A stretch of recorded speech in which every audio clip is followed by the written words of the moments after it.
अल्हम्दुलिल्लाहि रब्बिल आलमीन वस्सलातु वस्सलामु अला सय्यिदिल मुरसलीन।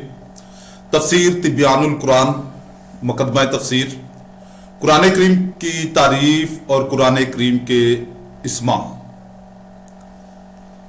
अल्लाह रब्बुल इज़्ज़त की हिकमत का तकाजा यह था कि साबका इस्मानी किताबों के मुहर्रफ और महव हो जाने के बाद दुनिया में क़यामत तक वही इलाही सिर्फ कुरान करीम की सूरत में बाकी और महफूज रहे। गुज़श्ता शरीयत मोहम्मदी के बाद मनसूख हो गई और अल्लाह रब्बुल इज़्ज़त ने क़यामत तक के लिए सिर्फ शरीयत मोहम्मदी और दीन इस्लाम के वाजिबुल कबूल होने का ऐलान फरमा दिया और दीन इस्लाम और क़यामत तक के लिए शरीयत मोहम्मदी की असास और बुरहान कुरान करीम है। इसमें अल्लाह रब्बुल इज़्ज़त की ज़ात और सिफात पर दलाइल हैं। अंबिया, साबकीन और सैयदना हजरत मोहम्मद मुस्तफ़ा सल्लल्लाहु अलैहि वसल्लम की नबव्वत, रसालत और इनकी अजमतों का बयान है। हलाल और हराम, अबादात और मामलात, आदाब और अखलाक के जुमला अहकाम का बयान है। मुआदे जिस्मानी, हश्र व नशर, जन्नत और दोज़ख का तफसील से जिक्र है।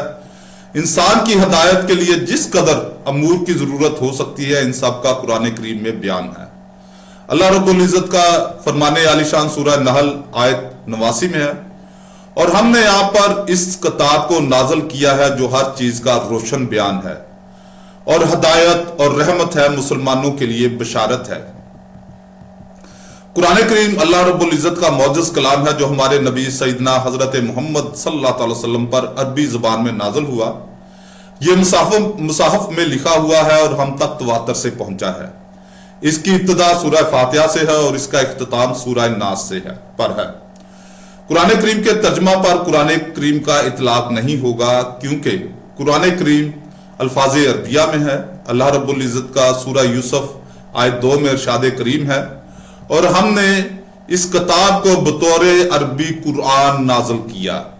इसी तरह किरात शाज़ा जो तवातर से मनकूल नहीं है, इन पर भी कुरान करीम का इतलाक नहीं होगा। कुरान करीम में कुरान करीम के 5 अस्मा जिक्र किए गए हैं: कुरान, फुरकान, किताब, जिक्र और नूर। सूरह वाक़िया आयत 77-78। बेशक ये बहुत मौजूद कुरान है, महफूज किताब में मौजूद है। सूरह बरूज आयत 21-22। बल्कि वो बहुत मौज़म कुरान है, लोहे महफूज में लिखा हुआ है।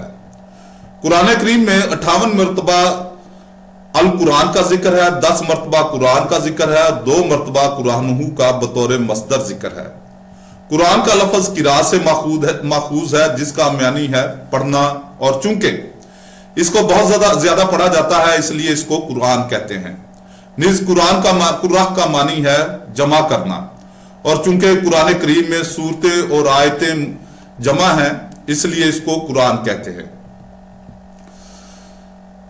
सूरह फुरकान आयत नंबर 1 में अल्लाह रब्बुल इज़्ज़त का फरमाने आलिशान है, बहुत बरकत वाला है जिसने अपने महबूब बंदा पर फुरकान को नाज़िल किया है ताकि वो तमाम जहानों के लिए डराने वाला हो। फुरकान फर्क से माखूज है, और क्योंकि यह किताब हक और बातल, ईमान और कुफर, खैर और शर के दरमियान फर्क करती है, इसलिए इसका नाम फुरकान है। सूरह बकरा आयत 2 में अल्लाह रब्बुल इज़्ज़त का फरमाने आलिशान है, ये अजीम किताब है, इसमें कोई शक नहीं। सूरह अल-अहकाफ आयत 30 में अल्लाह रब्बुल इज़्ज़त का फरमान है, जिन्नों ने कहा, आए हमारी कौम, बेशक हमने एक किताब को सुना जो मूसा के बाद नाज़िल की गई है। किताब का लफ्ज कुतब से बना है, इसके मानी है जमा करना, और इसमें मुख्तलिफ कस्सस, आयात और अहकाम को जमा किया गया है, इसलिए इसका नाम किताब है। सूरह हजर आयत 9 में अल्लाह रब्बुल इज़्ज़त का इरशाद है, बेशक हम ही ने जिक्र नाज़िल किया और हम ही इसके मुहाफिज हैं। जिक्र के मानी है नसीहत, और चूंकि कुरान करीम में बहुत ज्यादा नसीहतें बयान की गई हैं इसलिए इसका नाम जिक्र है। सूरह निसा आयत 174 में अल्लाह रब्बुल इज़्ज़त का फरमान है, आए लोगों, बेशक तुम्हारे पास तुम्हारे रब की तरफ से मुस्तहकम दलील आ गई और हमने तुम्हारी तरफ बयान करने वाला नूर नाज़िल किया। नूर इसको कहते हैं जो खुद जाहिर हो और दूसरी चीजों को जाहिर करे, और कुरान करीम खुद जाहिर है और बहुत सी अखबार, अहकाम और इसरार का मजहर है। इन नामों के अलावा कुरान करीम को मुसहफ भी कहते हैं।